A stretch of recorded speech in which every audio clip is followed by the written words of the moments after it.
ශ්‍රී ලංකාවේ සතිපතා කාලගුණ අනාවැකිය සහ විශ්ලේෂණය වෙත ඔබව සාදරයෙන් පිළිගන්නවා. දිවයින පුරා වර්ෂාපතනය සැලකිය යුතු ලෙස ඉහළ යා හැකි බව නවතම කාලගුණ දත්ත මගින් පෙන්눔 කරනවා.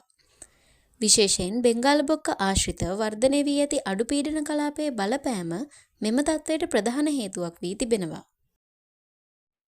මෙම අනාවැකිය තේරුම් ගැනීම සඳහා පසුගිය කාලයේ වර්ෂාපතන තත්ත්වයන් දෙස බලමු. ඒ අනුව මැයි 6 සිට 12 දක්වා කාලය තුල දිවයිනේ සාමාන්‍ය දෛනික වර්ෂාපතනය මිලිමීටර් 14ක් ලෙස වාර්තා වුණා.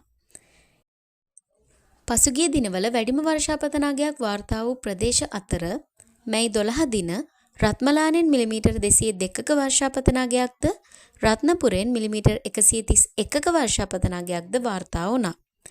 මෙය පසුගිය සතියේ සිට වර්ෂාපතනයේ සැලකිය යුතු ඉහළ යාමක් පෙන්눔 කරනවා. මීළඟට මෙම කාලගුණ වෙනසට බලපාන සුළං රටාවන් පිළිබඳව අවධානය යොමු කරමු.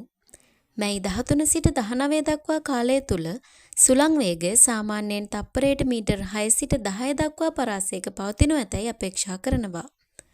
මෙය මැයි මාස මුල් සතියේ වාර්තා වූ වයඹ දෙසින් තප්පරයට මීටර් 2 සිට 5 දක්වා පැවති සුළං තත්ත්වයට වඩා වැඩි අගයක් පෙන්눔 කරනවා. බෙන්ගාල බොක්ක ආශ්‍රිතව වර්ධනය වූ අඩු පීඩන කලාපය මෑතකදී වාර්තා වූ දැඩි වර්ෂාපතනයේ වැඩිවීමට බලපෑ ප්‍රධාන සාධකය ලෙස හඳුනාගෙන තිබෙනවා. මැයි 12 සිට 18 දක්වා කාලය සඳහා කාලගුණ පුරෝගතනය දෙස බලමු. බටහිර කඳුකර සහ තැනිතලා ප්‍රදේශවලට මිලිමීටර් 105 සිට 135 දක්වා වර්ෂාපතනයක් ලැබිය හැකියි.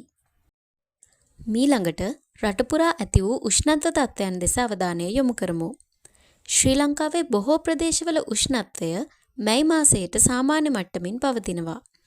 නැගෙනහිර තැනිතලා ප්‍රදේශවල සාමාන්‍ය උපරිම උෂ්ණත්වය සෙල්සියස් අංශක 32.9ක් ලෙස වාර්තා වූ අතර නැගෙනහිර කඳුකර ප්‍රදේශවල අවම උෂ්ණත්වය සෙල්සියස් අංශක 19.2ක් ලෙස වාර්තා වුණා. අවසාන වශයෙන් ඉදිරි දිනවලදී වර්ෂාපතනය තවදුරටත් වැඩි විය හැකි බැවින් ශ්‍රී ලංකාවේ බොහෝ ප්‍රදේශවල තෙත් කාලගුණ තත්ත්වයන් දිගටම පවතිනු ඇතැයි අපේක්ෂා කළ හැකියි.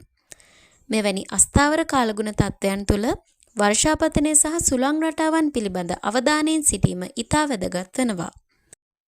මීළඟ සතියේත් සිකුරාදා දින මේ අයුරින්ම නවතම කාලගුණික තොරතුරු රැගෙන එන තෙක් වීඩියෝ එක ෂෙයා කර ශ්‍රී ලංකාවේ දේශගුණික සාක්ෂරතාවයේ ඉහළ නැංවීමට ඔබත් දායක වන්න. ඒ වගේම අපගේ YouTube නාලිකාව සබ්ස්ක්‍රයිබ් කර බෙල් අයිකන් එක ක්ලික් කරන්න.